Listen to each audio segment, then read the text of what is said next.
Minute. അപ്പോൾ നമ്മുടെ mind spring അക്കാഡമിയുടെ ഇന്നത്തെ വെബിനാർ കുറഞ്ഞ ആളുകളാണ് എത്തിയത്. ബാക്കിയുള്ളവരൊക്കെ ജോയിൻ ചെയ്യുന്നു പ്രതീക്ഷിക്കാം. നമ്മൾ കൃത്യസമയത്ത് തന്നെ സ്റ്റാർട്ട് ചെയ്യുന്നത് അങ്ങോട്ട് ആ ടൈം കീപ്പ് ചെയ്യാൻ വേണ്ടിയിട്ടാണ്. എനിവേ നമ്മൾക്ക് വിഷയം സിസോഫ്രീനിയ, അതിന്റെ അവയർനെസ്, അതിന്റെ ക്ലിനിക്കൽ ഡയഗ്നോസിസ് എങ്ങനെ ചെയ്യണം എന്നുള്ളത് കൃത്യമായിട്ട് അവതരിപ്പിക്കാൻ ഐശ്വര്യ മാം റെഡിയാണ്. പിന്നെ പ്രത്യേകിച്ച് പറയുന്നത് ഐശ്വര്യ മാമിന്റെ സ്കില്ല് ഈ വിഷയത്തിൽ പ്രത്യേകിച്ച് നമ്മൾക്കൊക്കെ അനുഭവിച്ചതാണ്. നമ്മളെ PG സമയത്ത് വളരെ എക്സ്പേർട്ടാണ് ഈ ഒരു ടോപ്പിക്കിൽ.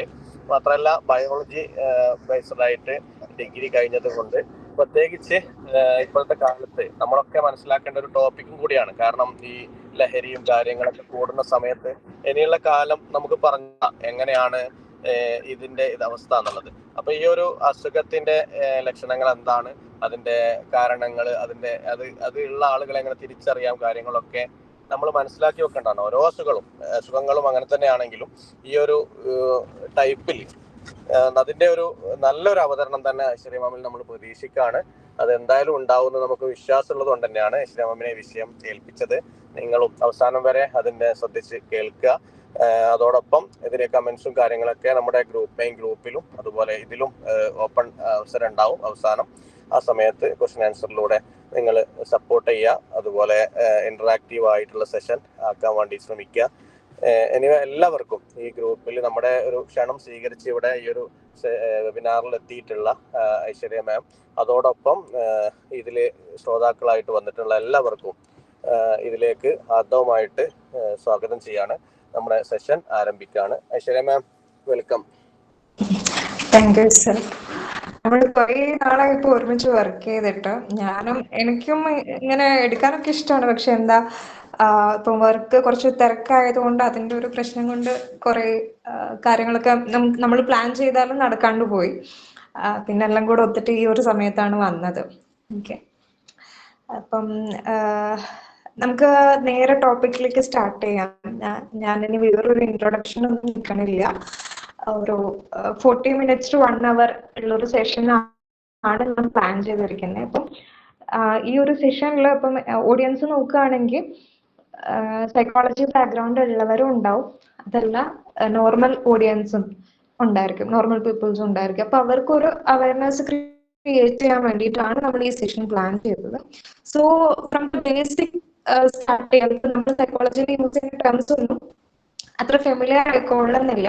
അതുകൊണ്ട് ഫ്രം ബേസിക് സ്റ്റാർട്ട് ചെയ്യാം എന്നുള്ള രീതിയിലാണ് ഞാൻ ഈ ഒരു സെഷൻ ഫ്രെയിം ചെയ്തിരിക്കുന്നത്. ഓക്കെ, അപ്പൊ നമ്മളിതിൽ യൂഷ്വലായിട്ട് വരുന്ന സൈക്കോളജിക്കൽ ഡിസോർഡേഴ്സിനെ പറ്റിയിട്ട് ജസ്റ്റ് ഒന്ന് മെൻഷൻ ചെയ്യും.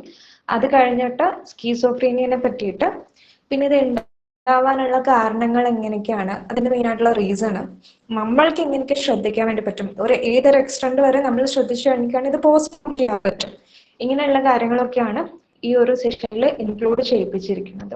ഓക്കെ, അപ്പം യൂഷ്വലി നമ്മളിപ്പോൾ ഒരു ഇന്റർവ്യൂ ഒക്കെ അറ്റൻഡ് ചെയ്യുകയാണെങ്കിൽ എന്തൊക്കെ കേസസ് ഡീൽ ചെയ്തിട്ടുണ്ടെന്ന് ചോദിച്ചാൽ സ്കീസോഫ്രീനിയ, ബൈപ്പോളാർ ഇങ്ങനെയൊക്കെ പറഞ്ഞു കഴിഞ്ഞിട്ടാണെങ്കിൽ ബൈപ്പോളാർ കുറച്ചുകൂടെ ആൾക്കാർക്ക് ഫെമിലിയർ ആണ്, നമ്മൾ മൂവീസിലൊക്കെ കണ്ടിട്ട്. പക്ഷെ സ്കീസോഫ്രീനിയ എന്ന് പറയുകയാണെങ്കിൽ പിന്നെയും ചോദിക്കും സ്കീസോഫ്രീനിയോ അതെന്താണ്. അപ്പം ബാക്കിയുള്ള മെന്റൽ ഡിസോർഡേഴ്സിന്റെ അത്ര ഒരു ഫെമിലിയർ അല്ലാത്തൊരു ടേമാണ് സ്കീസോഫ്രീനിയ. സൈക്കോളജിയിലുള്ളവർക്ക് അത് ഫെമിലിയർ ആണ്, പക്ഷെ അതെല്ലാം ഒരു നോർമൽ ലൈഫ് എടുക്കുന്ന സമയത്ത് ഇത് അത്രയും ഫെമിലിയർ ആയിട്ടുള്ള ഒരു ടേം അല്ല. ചില സമയത്ത് ഈ സ്കീസോഫ്രീനിയനെ DID, ഡിസോസിയേറ്റീവ് ഐഡന്റിറ്റി ഡിസോർഡർ ആയിട്ട് നമ്മൾ കൺഫ്യൂസ്ഡ് ആവാറുണ്ട്.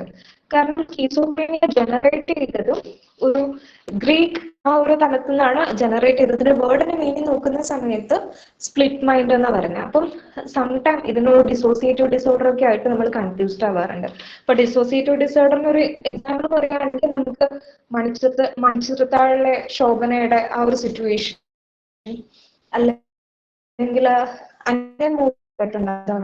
അതിലെ വിക്രത്തിന്റെ സിറ്റുവേഷൻ, അതിലൊക്കെ ആ ഒരു ക്ലിനിക്കൽ സിറ്റുവേഷൻ തന്നെ കറക്റ്റ് ആയിട്ട് എക്സ്പ്ലെയിൻ ചെയ്ത് വെച്ചിട്ടുണ്ട്. അപ്പൊ ആ മെഡിക്കൽ കണ്ടീഷനൊക്കെ ആയിട്ട് ഇപ്പൊ ക്ലിയർ ആണോ? വോയിസ് ക്ലിയർ അല്ല എന്ന് പറയണു. വരുന്നുണ്ട് വോയിസില്. ഇപ്പൊ ഓക്കെ ആയിരിക്കും എന്ന് വിചാരിക്കണം. അതെ, ഇപ്പൊ ക്ലിയർ ആണ്. സോ ഈ നോർമൽ സ്കീസോഫ്രീനിയയുടെ ഒരു മലയാളം വേർഡ് എടുത്തു കഴിഞ്ഞാൽ അതിന് ചിത്തഭ്രമം എന്നാ പറയാം. നമുക്ക് ഇല്ലാത്ത കാര്യങ്ങൾ ഉണ്ട് എന്ന് തോന്നുന്ന ഒരവസ്ഥ, അതിനെയാണ് ഭ്രമം എന്ന് പറയാം. ഓക്കെ, അപ്പം ചിത്തഭ്രമം എന്നാണ് മലയാളം വേർഡായിട്ട് വരുന്നത്. അപ്പൊ നോർമൽ ഇത് കൂടാതെയുള്ള സൈക്കോളജിക്കൽ അല്ലെങ്കിൽ സൈക്കാട്രിക് ഡിസോർഡേഴ്സ് പറയുന്ന സമയത്തും നമ്മൾ അതിൽ സ്ട്രെസ്സും ആൻസൈറ്റിയും ഡിപ്രഷനും പേഴ്സണാലിറ്റി ഡിസോർഡേഴ്സും ഒക്കെ ഇൻക്ലൂഡ് ചെയ്യിക്കാറുണ്ട്. അതിൽ നിന്നും എൻറ്റയർലി ഡിഫറെൻ്റ് ആയിട്ട് എൻ്റെ ഒരു ഒപ്പീനിയനിൽ പറയുകയാണെങ്കിൽ ഒരു സൈക്കോളജി വേൾഡിൽ തന്നെ അല്ലെങ്കിൽ മെന്റൽ ഡിസോർഡറിൽ തന്നെ ഏറ്റവും സിവിയർ ആയിട്ടുള്ള ഒരു കണ്ടീഷൻ ആയിട്ടാണ് ഞാൻ സ്കീസോഫ്രീനിയനെ കാണുന്നത്. ഇപ്പം നമ്മൾ നാർസിസ്റ്റിക് പേഴ്സണാലിറ്റി ഡിസോർഡർ എടുക്കുകയാണെങ്കിലും അല്ല വേറെ പല ടൈപ്പ് പേഴ്സണാലിറ്റി ഡിസോർഡേഴ്സ് ഉണ്ട്. അപ്പൊ അതൊക്കെ എടുക്കുന്ന സമയത്ത് അതിലൊക്കെ നമുക്ക് സർവൈവൽ സ്കിൽ ഉണ്ടെങ്കിൽ അല്ലെങ്കിൽ നമ്മുടെ ലൈഫ് സ്റ്റൈലിൽ ഒരു ചേഞ്ച് വരുത്തിയാൽ കുറേയൊക്കെ തെറാപ്പീസ് ഒക്കെ എടുത്തു കഴിഞ്ഞു കഴിഞ്ഞാൽ ലൈഫിൽ നല്ലൊരു ഇമ്പ്രൂവ്മെന്റ് ഉണ്ടാവും. പക്ഷെ അത് വെച്ച് നോക്കുന്ന സമയത്ത് സ്കീസോഫ്രീനിയ അങ്ങനെയല്ല. സ്കീസോഫ്രീനിയക്ക് നമ്മൾ ഇപ്പം ECT, ഷോക്ക് ട്രീറ്റ്മെന്റ്, അങ്ങനെ എല്ലാ ഒരു മെഡിക്കേഷൻ, പിന്നെ ലൈഫ് ടൈം തെറാപ്പീസ് ഇതെല്ലാം കൂടെ അപ്ലൈ ചെയ്താൽ മാത്രം മാറുന്ന ഒരു ഡിസോർഡർ ആണ് സ്കീസോഫ്രീനിയ. അത് നമുക്ക് കൺട്രോൾ ചെയ്ത് കൊണ്ടുവരാനേ പറ്റുള്ളൂ ഒരു ലെവലിൽ വരയ്ക്കും. ഓക്കെ, അപ്പൊ അതുകൊണ്ട് എൻ്റെ ഒരു ഒപ്പീനിയനിൽ ഈ സൈക്കോളജിക്കൽ അല്ലെങ്കിൽ മെന്റൽ ഡിസോർഡറിൽ തന്നെ ഏറ്റവും വില്ലനായിട്ടാണ് ഞാൻ ഈ സ്കീസോഫ്രീനിയനെ കരുതുന്നത്. ഓക്കെ, അപ്പം അതിന്റെ ഒരു ഓൺസെറ്റ് ഇത് എപ്പോഴാണ് നമുക്ക് ഉണ്ടാവാന്ന് ചോദിച്ചു കഴിഞ്ഞാൽ ഒരുവിധം പരിധിയിൽ കൂടുതൽ മെന്റൽ ഡിസോർഡേഴ്സ് ഒക്കെ കൂടുതലായിട്ട് കണ്ടുവരുന്നത് സ്ത്രീകളിലായിരിക്കും. പക്ഷെ ഇത് ജെൻസിന്റെ കേസിൽ അല്ലെങ്കിൽ മെയിൽസിന്റെ കേസിലാണ് ഇത് വരുന്നതും ഇതിന്റെ ഓൺസെറ്റ് കൂടുതലും. ലൈക്ക് ഇപ്പം സ്ത്രീകളുടെ കേസിലാണെങ്കിൽ ഒരു 25 വയസ്സിന് ശേഷമൊക്കെ ആയിരിക്കും സ്കീസോഫ്രീനിയ വരുന്നുണ്ടാവുക. പക്ഷെ അത് മെയിൽസിന്റെ കേസ് എടുക്കുന്ന സമയത്ത് അവരുടെ ഒരു ലേറ്റ് അഡോളസെന്റ് സ്റ്റേജിൽ തന്നെ ഒരു 18 വയസ്സൊക്കെ കഴിഞ്ഞാൽ തന്നെ ഈ സ്കീസോഫ്രീനിയയുടെ സിംറ്റംസ് കാണിക്കാൻ വേണ്ടി തുടങ്ങും. അപ്പൊ ഇതിന്റെ ഇനീഷ്യൽ സിംറ്റംസ് വരാന്ന് വെച്ചാൽ ആദ്യമൊക്കെ ഒരു സോഷ്യൽ വിഡ്രോവൽ ഒക്കെ ആയിരിക്കും. നമ്മൾ ചെയ്യണ വർക്കിൽ നമുക്ക് ഇൻട്രസ്റ്റ് കുറയാം.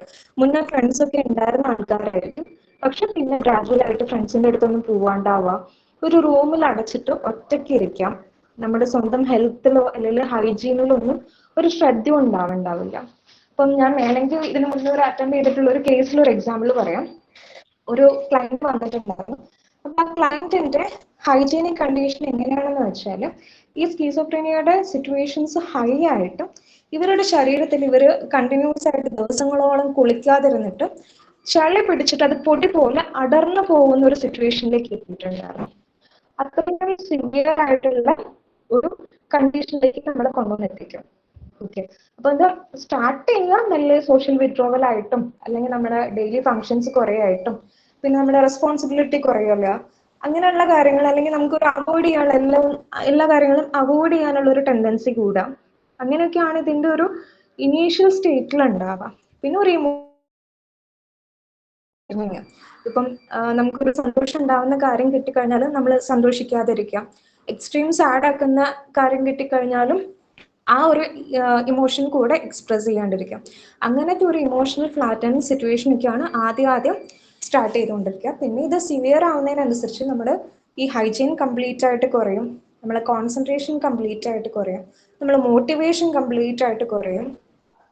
പിന്നെ അത് ഒരു അൺഓർഗനൈസ്ഡ് സ്പീച്ചിലേക്കൊക്കെ, ഒരു മീനിങ് ഇല്ലാത്ത സംസാരങ്ങളിലേക്കൊക്കെ മാറും.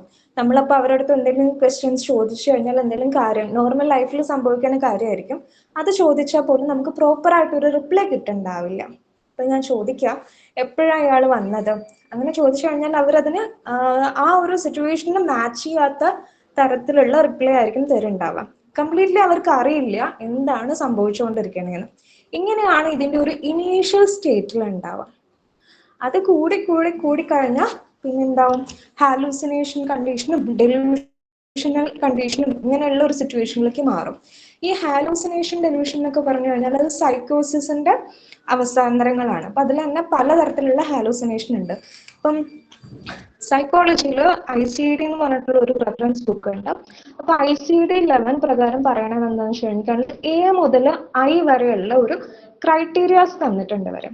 അപ്പൊ അവര് പറയുന്നത് ഒരു ഡിസോർഡറിന് സ്ലൈഡ് നിങ്ങൾ ചേഞ്ച് ആക്കാത്തതായിരിക്കും അല്ലേ? ചേഞ്ച് ആക്കിയിട്ടില്ല ഞാൻ ഇതുവരെ. അത് ചേഞ്ച് ആവണില്ല. എന്നാല് ഞാൻ ആക്കിയിട്ടില്ല ആക്ച്വലി. ഞാൻ സ്ലൈഡ് നോക്കാതെ അങ്ങ് സോറി, നോ സംസാരിച്ചു. Problem, no problem. Okay, slide ഞാൻ ഇത് കഴിഞ്ഞിട്ട് ഷെയർ ചെയ്യാം. അപ്പം നിങ്ങൾക്ക് റെഫറൻസ് മെറ്റീരിയൽസ് ഒക്കെ ആയിട്ട് യൂസ് ചെയ്യാം. ഞാൻ മെയിനായിട്ട് ഇമ്പോർട്ടൻ്റ് ആയിട്ടുള്ള കാര്യങ്ങൾ മാത്രം ജസ്റ്റ് മെൻഷൻ ചെയ്ത് വിട്ടിട്ടേ ഉള്ളൂ. അപ്പൊ അതിൽ സ്കീസോഫ്രീനിയ പറയുന്ന സമയത്ത് ICD-യിലെ ക്രൈറ്റീരിയാസ് പറയുന്നുണ്ട്. അപ്പം A മുതൽ I വരെയുള്ള ക്രൈറ്റീരിയാസ് ആണ് ഇതിൽ പറയുന്നത്. മെയിനായിട്ട് 7 ക്രൈറ്റീരിയാസ് ആണ് പറയുന്നത്. അപ്പൊ ആദ്യത്തെ 4 ക്രൈറ്റീരിയ പറയുന്നത് നമുക്ക് ഹാലൂസിനേഷൻ ഉണ്ടാവണം. ഹാലൂസിനേഷൻ എന്ന് പറയുകയാണെങ്കിൽ ഞാനിപ്പോൾ ഒരാളെ തൊടുവാണെങ്കിൽ നമ്മൾ ടച്ച് ചെയ്യുന്ന നമ്മുടെ കൈയുടെ വിരലില്ലേ, അതൊരു സ്റ്റിമുലസ് ആണ് ഇവർക്ക്. ആ സ്റ്റിമുലസിനെ പിന്നെ ബ്രെയിൻ പ്രോസസ് ചെയ്തിട്ടാണ് ആ ടച്ച് എന്നുള്ള ഒരു സെൻസ് അവിടെ ഉണ്ടാകുന്നത്. ഓക്കെ, പക്ഷെ ഈ ഒരു കേസിൽ ഹാലൂസിനേഷൻ നോക്കുകയാണെങ്കിൽ അവിടെ ഒരു ഈ സ്റ്റിമുല ഉണ്ടാവില്ല. സ്റ്റിമുല ഇല്ലാതെ തന്നെ ഇവർക്ക് സെൻസ് ഉണ്ടാവും. ലൈക്ക് ഇപ്പൊ ഒരാള് ഞാൻ ഇരിക്കുന്ന റൂമിൽ ഞാൻ മാത്രമേ ഉള്ളൂ, പക്ഷെ എനിക്ക് തോന്നുക എന്റെ ഓപ്പോസിറ്റ് വേറൊരാളും കൂടെ ഇരിക്കുന്നുണ്ട്. അങ്ങനെ എനിക്ക് തോന്നുകയാണ്, ഞാൻ അങ്ങനെ കാണുകയാണെങ്കിൽ അതിന് വിഷ്വൽ ഹാലൂസിനേഷൻ എന്നാ പറയാം. ഓക്കെ, അതിപ്പോ ഒരാൾ തന്നെ ആവണമെന്നില്ല, വേറെ എന്ത് കാര്യം വേണേലും ആവാം. അങ്ങനെയുള്ളതൊക്കെ ഹാലൂസിനേഷനിൽ വരും. അതിൽ നമ്മൾ കാണുവാണെങ്കിൽ അതിനെ വിഷ്വൽ ഹാലൂസിനേഷൻ എന്ന് പറയും. പിന്നെ ഓഡിറ്ററി ഹാലൂസിനേഷൻ ഉണ്ട്. ഓഡിറ്ററി ഹാലൂസിനേഷൻ ഉള്ള പേഷ്യൻസ് പറയും അത് തന്നെ പലതരത്തിലുണ്ട്. ചിലപ്പോൾ നമ്മൾ വിചാരിക്കും, നമ്മൾ കേൾക്കും വേറെ 2 ആൾക്കാർ ഇരുന്ന് നമ്മളെ പറ്റിയിട്ട് കുറ്റം പറയുന്നത് നമ്മൾ കേൾക്കും. അതിനെ തേർഡ് പേഴ്സൺ ഹാലൂസിനേഷൻ എന്ന് പറയാം. 2 പേര് നമ്മളെ പറ്റിയിട്ട് കുറ്റം പറയാണ്, ആക്ച്വലി അങ്ങനെ 2 പേരെ അവിടെ എക്സിസ്റ്റ് ചെയ്യുന്നുണ്ടാവില്ല. അതിനെയാണ് തേർഡ് പാർട്ടി ഹാലൂസിനേഷൻ എന്ന് പറയുന്നത്. ചില ആൾക്കാർ പറയും ഞാൻ ചെയ്യണ കാര്യങ്ങളൊക്കെ ഒരാൾ കമന്ററി നടന്നുകൊണ്ടിരിക്കണ പോലെയാണ് എനിക്ക് തോന്നുന്നതെന്ന്. അപ്പം അത് തോന്നലാണെന്നുള്ള ധാരണ പോലും ഇവർക്ക് ഉണ്ടാവില്ല. ഇവർ പറയും ഇത് റിയൽ ആണ് എന്നുള്ളത്. ഓക്കെ, ഞാൻ ചെയ്യണതൊക്കെ ആരോ കമന്റ് ചെയ്യുന്നുണ്ട് എന്നുള്ള അങ്ങനെ കമന്ററി ഹാലൂസിനേഷൻ വരുന്നുണ്ട്. പിന്നെ ഓട്ടോസ്കോപ്പിക് ഹാലൂസിനേഷൻ ഉണ്ട്. എന്ന് വെച്ചാൽ നമ്മുടെ ഉള്ളിൽ ഇരുന്ന് തന്നെ നമ്മളല്ലാതെ വേറൊരാള് സംസാരിക്കണ പോലെ, നമ്മുടെ ഉള്ളിലിരുന്ന് സംസാരിക്കുന്ന പോലെ. അപ്പൊ അത് ഓട്ടോസ്കോപ്പിക് ഹാലൂസിനേഷൻ വരും. പിന്നെ വേറൊരു ടൈപ്പ് ഓഫ് ഹാലൂസിനേഷൻ ഉണ്ട്, നമ്മളോട് ഇങ്ങനെ ചെയ്യും അങ്ങനെ ചെയ്യും അങ്ങനെ പറയുന്ന hallucination. So all these will comes under hallucination ഉള്ളു. പക്ഷെ ഇതൊന്നും അവിടെ ഒരു സ്റ്റിമുല ഉണ്ടാവില്ല, ഒരു എക്സാക്ട് പേഴ്സൺ അല്ലെങ്കിൽ ഒരു വോയിസിന് ഒരു സോഴ്സ് അവിടെ ഉണ്ടാവില്ല. ഇതൊക്കെ ഈ ക്ലയന്റിന്റെ അല്ലെങ്കിൽ ഈ പേഴ്സണിന്റെ തോട്ടായിരിക്കും. ഇങ്ങനെയൊക്കെ സംഭവിക്കണ്ട, എൻ്റെ അടുത്ത് സംസാരിക്കുന്നുണ്ട്, അല്ലെങ്കിൽ 2 പേരെ എന്നെ പറ്റി സംസാരിക്കുന്നുണ്ട്, അല്ലെങ്കിൽ എൻ്റെ ഉള്ളിലിരുന്ന ഒരാൾ സംസാരിക്കുന്നുണ്ട്, ഈ സൗണ്ട് അവർ കേൾക്കണ്ടെന്ന് അവർ പറയാം. പക്ഷെ നമ്മൾ എത്ര ആ പേഴ്സണിനെ കൺവിൻസ് ചെയ്യാൻ നോക്കിക്കഴിഞ്ഞാൽ, ഇതൊക്കെ സിവിയർ ആവുന്ന സമയത്താണ്, നമ്മൾ ആ പേഴ്സണെ എത്ര കൺവിൻസ് ചെയ്യാൻ നോക്കിക്കഴിഞ്ഞാലും അവർ കൺവിൻസ്ഡ് ആവില്ല. അവർ പറയും ഇങ്ങനെ ഒരാളുണ്ടെന്ന്. ഇപ്പം നിങ്ങൾക്ക് വേണമെങ്കിൽ ആ ഒരു സിറ്റുവേഷൻ ഒന്ന് ഇമാജിൻ ചെയ്യാം. ഇപ്പം ഞാൻ നിങ്ങളുടെ അടുത്ത് പറയുകയാണ്, നിങ്ങൾക്ക് ഈ ഡിസോർഡർ ആയിട്ട് വരുന്ന സമയത്ത് ഞാൻ പറയുക, നിങ്ങൾ പറയും എൻ്റെ അടുത്ത് ഒരാൾ കൂടെ ഉണ്ട്, അയാൾ എൻ്റെ അടുത്ത് ഇങ്ങനെ സംസാരിക്കുന്നുണ്ട്. നമുക്ക് നോക്കിയാൽ കാണാം അവിടെ ആളുണ്ടാവില്ല, പക്ഷെ ഇയാൾ തിരിഞ്ഞു നോക്കി സംസാരിക്കുന്നുണ്ടാവും.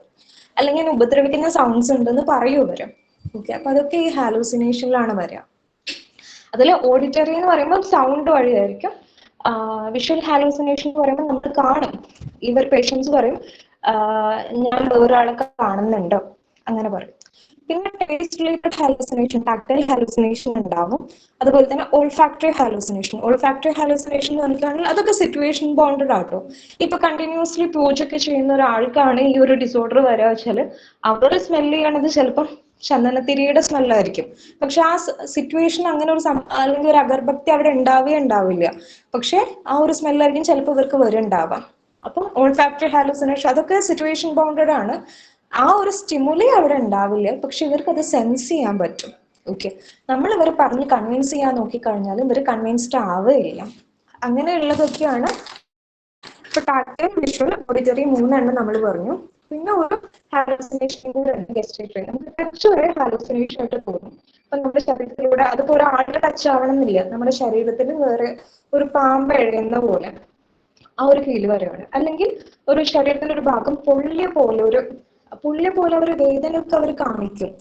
ഓക്കെ, അല്ലെ പൊള്ളുന്ന പോലെയുള്ള കാര്യങ്ങളൊക്കെ അവർ കാണിക്കും. അങ്ങനത്തെ ഒരു സിറ്റുവേഷനിലേക്ക് ഇതവരെ കൊണ്ടുവന്ന് എത്തിക്കും. ഇതൊക്കെ സിവിയർ ആയി കഴിഞ്ഞാലാണ് ഉണ്ടാവുക. അപ്പം ഈ 8 ക്രൈറ്റീരിയയില് ആദ്യത്തെ 4 ക്രൈറ്റീരിയ ഉണ്ട്. 4ാമത്തെ ക്രൈറ്റീരിയ എന്ന് പറഞ്ഞിട്ടാണെങ്കിൽ ഇപ്പൊ 2 ക്രൈറ്റീരിയ നമ്മൾ പറഞ്ഞു. ഒന്ന് ഈ ഹാലൂസിനേഷൻസ് ഉണ്ടാവും. അത് മെയിൻ ആയിട്ട് ഉണ്ടാവുക ഓഡിറ്ററി ഹാലൂസിനേഷൻ ആണ്. അതല്ലെങ്കിൽ ഈ വിഷ്വൽ ഹാലൂസിനേഷൻ ഉണ്ടാവാം, ടാക്ടൈൽ ഉണ്ടാവാം, ഗസ്റ്റേറ്ററി ഉണ്ടാവാം, ഓൾഫാക്ടറി. ഓൾഫാക്ടറി എന്ന് പറഞ്ഞിട്ടാണ് സ്മെൽ. അപ്പൊ ആ ഹാലൂസിനേഷനും ഉണ്ടാവാം. പിന്നെ മൂന്നാമതായിട്ട് ഇവർ പറയുന്നത് ഡെലൂഷണൽ തോട്ട്. ഡെലൂഷൻ എന്ന് പറഞ്ഞിട്ടാണെങ്കിൽ ഒരു ഫാൾസ് ബിലീഫാണ്. ഇപ്പം നമ്മൾ പറയാണ് ഇയാൾ എന്നെ പറ്റിയിട്ട് എന്നെ കുറ്റം പറഞ്ഞുകൊണ്ടേ ഇരിക്കുകയാണ്, അല്ലെങ്കിൽ ഇയാളും ഞാൻ മരിക്കാൻ വേണ്ടിയിട്ട് ഞാൻ കഴിക്കുന്ന ഫുഡിൽ വിഷം ചേർക്കുന്നുണ്ട്. നമുക്കൊരാളും വിശ്വാസം ഉണ്ടാവില്ല. അങ്ങനെയുള്ളൊരു നമ്മളെ ബാക്കിയുള്ളവർ നമ്മളെ കൊല്ലാൻ വേണ്ടി നടക്കുകയാണ്, അങ്ങനെയൊക്കെയുള്ള ഒരു തോട്ട് വരുവാണെങ്കിൽ അതിനെ പെർസിക്യൂട്ടറി ഹാലൂസിനേഷൻ എന്നാണ് പറയാം. ചില ആൾക്കാർ പറയാം, ചില ആൾക്കാർക്ക് ചില ഹാലൂസിനേഷൻ ഉണ്ടാവും ഗ്രാൻഡ്യൂസ് എന്ന് പറഞ്ഞിട്ട്. ഈ ഗ്രാൻഡ്യൂസ് ഉള്ള ആൾക്കാർ പറയും അവർക്ക് എല്ലാം ചെയ്യാൻ വേണ്ടി പറ്റുന്നുണ്ട്. അതാണ് മറ്റേ ഈ നിങ്ങൾ ചിലപ്പം കേട്ടിട്ടുണ്ടാവും കുട്ടിച്ചാത്തൻ കൂടി ഹനുമാൻ കൂടി അങ്ങനെയൊക്കെ പറയുന്ന.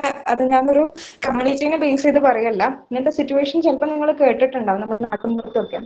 അപ്പൊ കുട്ടിച്ചാത്തൻ കയറി മേലെ എന്ന് പറയും, ഞാൻ കുട്ടിച്ചാത്തനാണെന്ന് പറഞ്ഞിട്ട് എനിക്ക് ഇതൊക്കെ ചെയ്യാൻ വേണ്ടി പറ്റും എന്ന് പറയാം. അത് ശരിക്കും ഒരു ഹാലൂസിനേഷൻ ആണ്. ഓക്കെ, അതുപോലെ ഞാൻ ഹനുമാനാണ്, എനിക്കിത് ചെയ്യാൻ വേണ്ടി പറ്റും, എനിക്ക് ഇത്രയും പറക്കാൻ വേണ്ടി പറ്റും, എനിക്കെല്ലാം നിയന്ത്രിക്കാൻ പറ്റും, എല്ലാം എൻ്റെ കൺട്രോളിലാണ്, എനിക്ക് ഇത്രയും പവർ ഉണ്ട്, അങ്ങനെയൊക്കെ പറയുകയാണെങ്കിൽ അതൊക്കെ ഗ്രാൻഡിയോസ്. ഒരു സ്പെഷ്യൽ പവർ ഉള്ള ഒരു കേസ് വരികയാണെങ്കിൽ അത് ഗ്രാൻഡിയോസ് ഇതിലാണ് വരിക. ആ ഒരു രീതിയിൽ ഈ ഗ്രാൻഡിയോസ് ഒക്കെ വരുന്ന സമയത്ത് ഇവർക്ക് അതിൻ്റെതായ ഒരു എനർജി വരും കേട്ടോ. പിന്നെ വരുന്നതാണ് റെഫറൻഷ്യൽ. ബാക്കിയുള്ളവരൊക്കെ എന്നെ പറ്റിയിട്ടാണ് കുറ്റം പറഞ്ഞുകൊണ്ടേ ഇരിക്കുകയാണ്, അങ്ങനെയുള്ള ഒരു തോട്ടൊക്കെ വരുവാണെങ്കിൽ അത് റെഫറൻഷ്യൽ ഡെലൂഷനിൽ വരും. അപ്പൊ ഇതിൽ എയും ബിയും ക്രൈറ്റീരിയ വരുന്നത് ഈ പെർസിക്യൂട്ടറി അതുപോലെ തന്നെ ഡെലൂഷനും അതുപോലെ തന്നെ ഹാലൂസിനേഷനും ആണ്. ഓക്കെ, പിന്നെ വരുന്ന മൂന്നാമത്തതാണ് ഇവരുടെ തോട്ടുമായിട്ട് നമ്മുടെ ബ്രെയിന് എല്ലാ കാര്യങ്ങളും കോർഡിനേറ്റ് ചെയ്തിട്ടാണ് ചെയ്യുന്നത്. പക്ഷെ ഇവരുടെ ബ്രെയിനിൽ കോർഡിനേഷൻ കംപ്ലീറ്റ്ലി ലോസ് ആയതുകൊണ്ട് ഇവർക്ക് ഡിസ്ഓർഗനൈസ്ഡ് ആയിട്ടുള്ള തിങ്കിങ് ഉണ്ടാവുക. ഒരു ക്ലയന്റിന്റെ സിറ്റുവേഷൻ ഞാൻ പറയാം. ഇപ്പൊ നമ്മൾ ഈ റൗണ്ട്സ് നടക്കുന്ന സമയത്ത് ഒരു ക്ലയന്റ് ഇരിക്കുകയാണ്, ഓപ്പോസിറ്റ് ഡോക്ടർ ഇരിക്കുന്നുണ്ട്. അപ്പൊ ഡോക്ടർ ഇവരുടെ അടുത്ത് ചോദിക്കുക, മുന്നോട്ട് വരാൻ വേണ്ടി പറയാം. പക്ഷെ അവർക്കൊരു കൺഫ്യൂഷൻ, മുന്നിലേക്ക് പോകണോ അവിടെ തന്നെ ഇരിക്കണോ.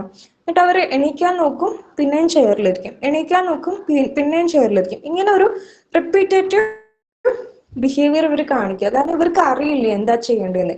ഇവരുടെ കോൺഷ്യസ്നെസ് കംപ്ലീറ്റ്ലി ഇവർ ലോസ് ആയിട്ടുണ്ട്. അതൊക്കെ ഒരു എക്സാമ്പിൾ ആണ്. ഇപ്പം ഡിസോർഗനൈസ്ഡ് തിങ്കിങ്, അവർക്ക് അത് പ്രോപ്പറായിട്ട് ചെയ്യാൻ പറ്റാനില്ല. ഈ തോട്ട് ലൂസ് അസോസിയേഷൻ ഒക്കെ ഉണ്ടാവും. ഓക്കെ, അപ്പം അതാണ് ഈ ICD പ്രകാരം ഇതിന്റെ മൂന്നാമത്തെ ക്രൈറ്റീരിയ ആയിട്ട് പറയുന്നത്. നാലാമത്തെ ക്രൈറ്റീരിയ പറയുന്നത് thought insertion, thought withdrawal, thought broadcasting. ഇതിന് ഞാനൊരു എക്സാമ്പിൾ പറഞ്ഞുതരാം.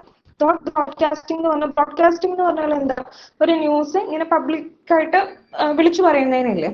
തോട്ട് ബ്രോഡ്കാസ്റ്റിംഗ് എന്ന് പറഞ്ഞാൽ ഈ പേഷ്യൻസ് പറയും ഞാൻ ചിന്തിക്കുന്ന കാര്യങ്ങളൊക്കെ ബ്രോഡ്കാസ്റ്റ് ചെയ്യപ്പെടുന്നുണ്ടെന്ന്.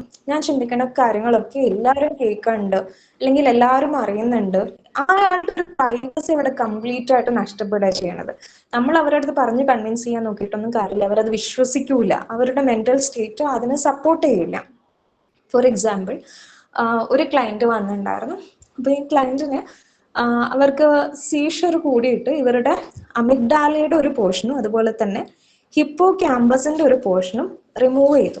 ഓക്കെ, അപ്പം സീഷർ കണ്ടിന്യൂസ് ആയിട്ട് വന്നുകൊണ്ടിരുന്ന കഴിഞ്ഞാണെങ്കിൽ എപ്പിലെപ്സി കണ്ടിന്യൂസ് ആയിട്ട് വന്നുകൊണ്ടിരുന്നു കഴിഞ്ഞാൽ അത് എന്താ കുറച്ചുകൂടി കഴിഞ്ഞ് സിവിയർ ആയി കഴിഞ്ഞാൽ മരണത്തിന് കാരണമാവും. അപ്പം അത് ഒഴിവാക്കാൻ വേണ്ടിയിട്ട് ഈ അമിഗ്ഡാലയുടെ ഒരു പോർഷൻ, അമിഗ്ഡാലയാണ് നമ്മുടെ ഇമോഷനും ഫിയറിനും ഒക്കെ കൺട്രോൾ ചെയ്യുന്നത്. അമിഗ്ഡാല ഇപ്പൊ നമുക്ക് പേടി കൂടുതലാണ്, ഇമോഷൻസ് കൂടുതലാണെന്ന് പറയുമ്പോൾ നമുക്ക് ഈ അമിഗ്ഡാല സപ്രസ് ചെയ്യാനുള്ള മെഡിസിൻസ് ആണ് തരുന്നത്. ഓക്കെ, അപ്പൊ ഈ എപ്പിലെപ്സി ഒക്കെ വരുന്ന സമയത്ത് എപ്പിലെപ്സിന്റെ കണ്ടീഷനൊക്കെ സിവിയർ ആവുകയാണെങ്കിൽ ഇവർ ചെയ്യണ ഒരു സർജറി ഉണ്ട്. ഈ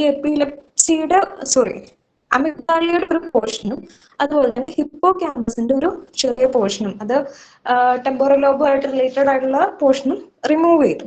ഓക്കെ, ഈ പേഷ്യന്റ് കേസിൽ ഈ സാധനം ഉണ്ടായിട്ടുണ്ട്. ഇയാൾക്ക് സീഷർ അല്ലെങ്കിൽ എപ്പിലെപ്സി കൂടിയ സമയത്ത് ഇയാളുടെ അമിഗ്ഡാലയുടെ ഒരു ചെറിയ പോർഷൻ ഇവർ റിമൂവ് ചെയ്തു. ഈ റിമൂവ് ചെയ്തപ്പോൾ എന്ത് സംഭവിച്ചു എന്ന് വെച്ച് കഴിഞ്ഞാൽ അത് ഇയാൾക്ക് സ്കീസോഫ്രീനിയായി. കാരണം അമിഗ്ഡാല ഇമോഷനെ കൺട്രോൾ ചെയ്യുന്ന പോർഷനാണ്. ആ ഇമോഷൻ മൊത്തം അവിടെ ഡിസ്റെഗുലേറ്റഡ് ആവാണ് ചെയ്യുന്നത്. അപ്പൊ ഇയാള് പറയണത് എന്താ വെച്ചാല് എന്റെ ചുറ്റും 8 ആൾക്കാരുണ്ട്. 8 ആൾക്കാർ എന്നെ വാച്ച് ചെയ്തുകൊണ്ടേയിരിക്കുകയാണ്. ഞാൻ ഡ്രസ്സ് മാറുമ്പോൾ അവരെന്നെ നോക്കിക്കൊണ്ടിരിക്കുക. ഞാൻ ഓരോന്നും ചിന്തിക്കുമ്പോൾ ഞാൻ ചിന്തിക്കുന്ന കാര്യങ്ങൾ വരെ അയാൾക്ക് കിട്ടുന്നുണ്ട്, അവർക്ക് മനസ്സിലാവുന്നുണ്ട്. എനിക്കൊന്നും ചെയ്യാൻ പറ്റണില്ല. ഡോക്ടർ എന്നെ രക്ഷിക്കണം എന്ന് പറഞ്ഞിട്ടാണ് ഇയാൾ വന്നത്. ഡോക്ടറെ അടുത്ത് ഇയാളുടെ ഇങ്ങനെയാണ് സംസാരിക്കുന്നത്. എന്നിട്ട് ഈ ഒരു ടെൻഷൻ കൊണ്ട് ഇയാൾക്ക് അപ്പൊ നിങ്ങൾ തന്നെ ഒന്ന് ആലോചിച്ച് നോക്കുക. നമ്മളെ കണ്ടിന്യൂസ് ആയിട്ട് ഇപ്പൊ എന്റെയൊക്കെ ഞാനൊക്കെ ഇരിക്കുന്ന ക്യാബിൻ്റെ ഒരു CCTV ഉണ്ടെങ്കിൽ തന്നെ എനിക്ക് പേടിയോ, അയ്യോ നമ്മൾ ചെയ്യണ എല്ലാതും ഇവർ കാണുമല്ലോ എന്നുള്ളൊരു ടെൻഷനാ. അപ്പൊ 8 ആള് നമുക്ക് ചുറ്റും നിന്നിട്ട് നമ്മൾ ചെയ്യണത് എല്ലാം വാച്ച് ചെയ്യുന്ന ഒരു സിറ്റുവേഷൻ ഒന്ന് ഇമാജിൻ ചെയ്തു, അത് എത്ര ടെറിബിൾ ആയിരിക്കും. ആ ഒരു പേഷ്യന്റ് ഇത് ഫീൽ ചെയ്യുന്നുണ്ട്, അത് അവർ വെറുതെ പറയണതല്ല, അവരത് എക്സ്പീരിയൻസ് ചെയ്യുന്നുണ്ട്.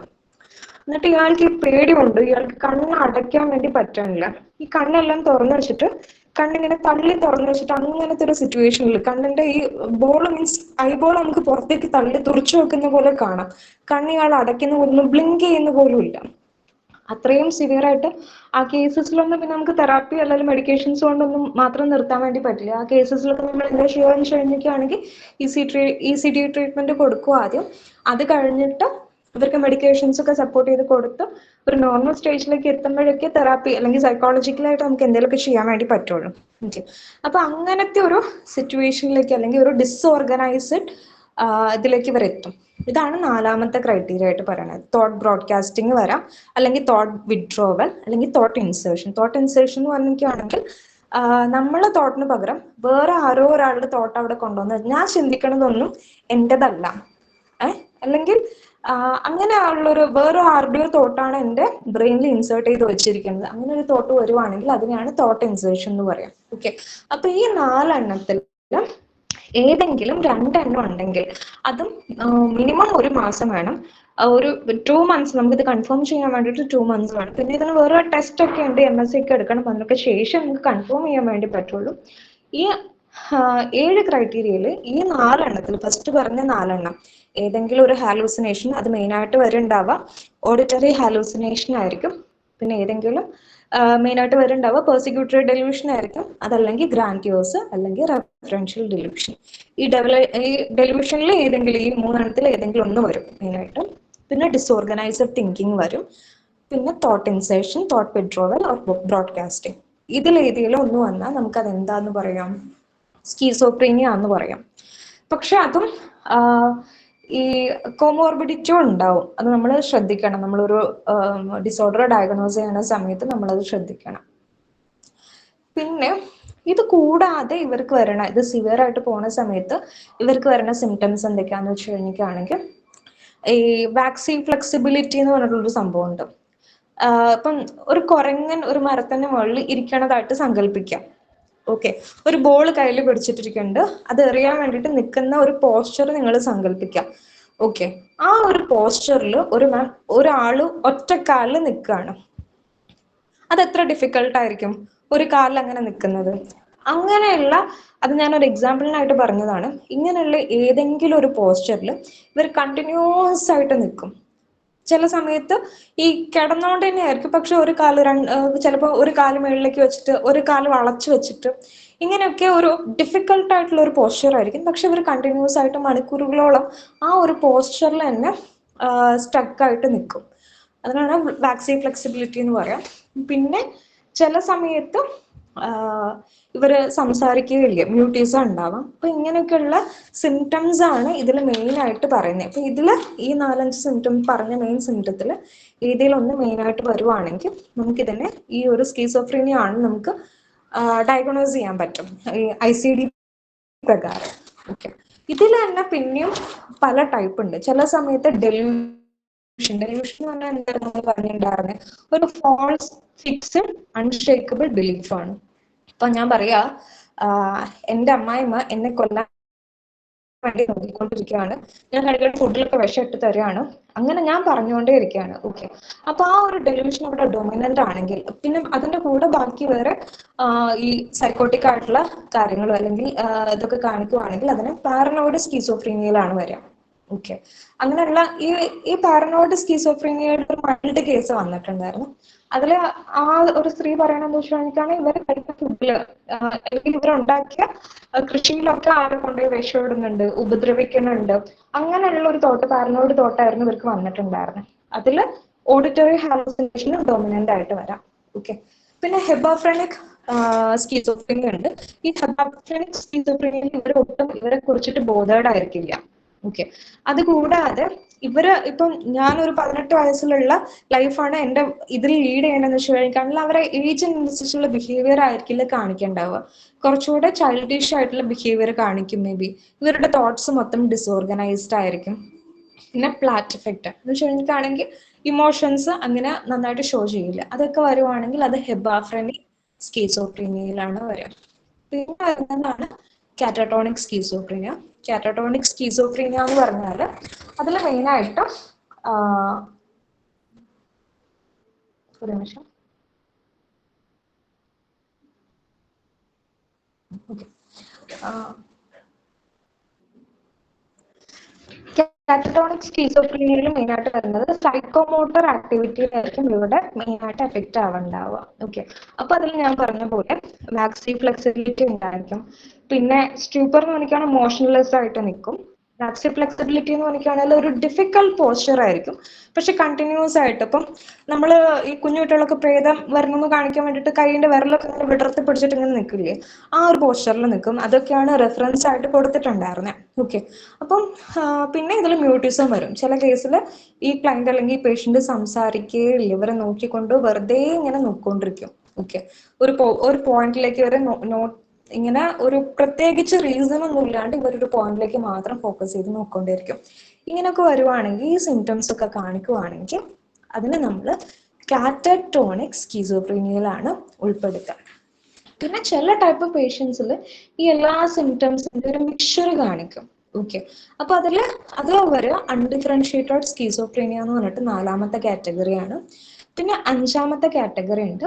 ഈ 5ാമത്തെ കാറ്റഗറിയിൽ വരുന്നത് റെസിഡുവൽ സ്കീസോഫ്രീനിയ ആണ്. ഇപ്പം നമുക്കറിയാം ഒരുവിധം മെന്റൽ ഡിസോർഡേഴ്സ് എന്ന് പറഞ്ഞാൽ അത് നമുക്ക് എന്ത് ചെയ്യാൻ പറ്റില്ല, കംപ്ലീറ്റ് ആയിട്ട് ക്യൂർ ചെയ്യാൻ പറ്റില്ല. ഒരു പരിധി വരെ നമ്മൾ മെഡിക്കേഷൻസ് എടുത്ത് ഇപ്പം സിവിയർ സൈക്കോട്ടിക് ആയിട്ടുള്ള സൈക്കോട്ടിക് എന്ന് പറഞ്ഞാൽ ഹാലൂസിനേഷൻ വേണം, ഡെലൂഷൻ വേണം, അല്ലെങ്കിൽ ഇവർക്ക് ബാക്കിയുള്ളവരെ ഉപദ്രവിക്കാനുള്ള വയലന്റ് ആവാനുള്ള ടെൻഡൻസി വേണം, ഇതൊക്കെ വേണം. അപ്പം ഇങ്ങനെയുള്ള കേസസിലൊക്കെ എന്ന് പറഞ്ഞാൽ നമ്മൾ ECT കൊടുക്കും, മെഡിക്കേഷൻസ് കൊടുക്കും. ഇവർ ഇൻ ബിറ്റ്വീൻ ഇപ്പം ഇവരെ കൂടെ നിൽക്കുന്ന ബൈസ്റ്റാൻഡർക്ക് എത്രത്തോളം ഇവരെ നന്നായിട്ട് കൊണ്ടുപോകാൻ വേണ്ടി പറ്റും അത്രത്തോളം അവർ ട്രൈ ചെയ്യുന്നുണ്ട്. പക്ഷെ നമുക്ക് നമ്മുടെ ലൈഫ് കംപ്ലീറ്റ് ആയിട്ട് വേറൊരാളുടെ ലൈഫിന് വേണ്ടി ഒഴിഞ്ഞു വെക്കാൻ പറ്റും. അപ്പം ചില പോയിന്റിൽ അവർക്കും അവരുടെ ലൈഫിൽ പ്രശ്നങ്ങൾ വരുന്ന സമയത്ത്, അല്ലെങ്കിൽ 2 സിബ്ലിങ്സ് ഉണ്ട്, ഒരു കുട്ടിക്ക് സ്കീസോഫ്രീനിക് ആണ്, ഒരു കുട്ടി നോർമൽ ആണ്. അപ്പം കണ്ടിന്യൂസ് നമ്മൾ ഈ ഒരു കുട്ടീനെ ഈ ട്രീറ്റ്മെന്റ്സ് ഒക്കെ കൊടുത്ത് കുറച്ച് ബെറ്റർ ആയിട്ട് കൊണ്ടുപോയിട്ടിരിക്കുക. അപ്പൊ 2ാമത്തെ കുട്ടിക്ക് എന്തെങ്കിലും ഇമ്പോർട്ടന്റ് ആയിട്ടുള്ള ലൈഫിൽ ഇവന്റ് വരുന്ന സമയത്ത് നമുക്ക് ഇവരെ ടേക്ക് കെയർ ചെയ്യാൻ പറ്റുന്നുണ്ടാവില്ല എന്ന് വെച്ചാൽ എന്താ സംഭവിക്കുക, അവരുടെ മെഡിക്കേഷൻസും ബാക്കി അവരെ ബോധർ ചെയ്യുന്ന കാര്യങ്ങളൊക്കെ അവിടെ സ്റ്റക്ക് ആവും. ആ സ്റ്റക്ക് ആകുമ്പോൾ ഈ സിംറ്റംസ് പിന്നെയും റീലാപ്സ് ചെയ്യാൻ വേണ്ടി തുടങ്ങും. ഒരുവിധം സൈക്കോളജിക്കൽ ഡിസോർഡേഴ്സിന്റെ ഒക്കെ കേസിൽ ഇങ്ങനെ ഈ റിലാപ്സ് ചെയ്യും. ഓക്കെ. അതുകൊണ്ടാണ് നമുക്ക് സൈക്കോളജിക്കൽ ഡിസോർഡേഴ്സ് ഒരു പരിധി വരെ കംപ്ലീറ്റ്ലി ക്യൂറബിൾ ആണെന്ന് പറയാൻ വേണ്ടി പറ്റാത്തത്. അതുപോലെയാണ് ഈ റെസിഡുവൽ സ്കീസോഫ്രീനിയ ഒരു തവണ വന്നു പോയി, വീണ്ടും അത് വന്നു, പക്ഷെ പണ്ടുള്ള പോലെ ഈ സിവിയർ ആയിട്ടുള്ള സിംറ്റംസ് ഒന്നുമില്ല, ലൈറ്റ് ആയിട്ടുള്ള സിംറ്റംസേ കാണിക്കുന്നുള്ളൂ, സിവിയർ ആയിട്ടുള്ള സിംറ്റംസ് ഒന്നുമില്ല. മെയിനായിട്ട് നെഗറ്റീവ് സിംറ്റംസ് എന്ന് പറഞ്ഞാൽ നമ്മുടെ നോർമൽ ലൈഫിൽ റിമൂവ് ചെയ്യുന്ന കാര്യങ്ങൾ, നമ്മളെ മോട്ടിവേഷൻ കുറയും, അല്ലെങ്കിൽ നമ്മുടെ ഹോപ്പ് കുറയും, നമ്മളൊന്നിനും പറ്റില്ല എന്നുള്ള ഒരു തോന്നൽ വരും. അങ്ങനെയുള്ള കാര്യങ്ങളൊക്കെയാണ് നെഗറ്റീവ്സ്. നമ്മുടെ ലൈഫിൽ നിന്ന് റിമൂവ് ചെയ്യപ്പെടുന്ന കാര്യങ്ങൾ. നമ്മൾ സംസാരിക്കാനുള്ള ഒരു ടെൻഡൻസി കുറയും. ഇങ്ങനെ എന്തൊക്കെയാണോ റിമൂവ് ചെയ്യുന്നത്. ഇപ്പം ഹ്യൂമൻസ് ആർ ഹെഡോണിക് എന്ന് പറയും. ഹെഡോണിക് എന്ന് പറഞ്ഞാൽ നമ്മൾ എപ്പോഴും സന്തോഷം സീക്ക് ചെയ്യുന്ന ആൾക്കാരാണ്.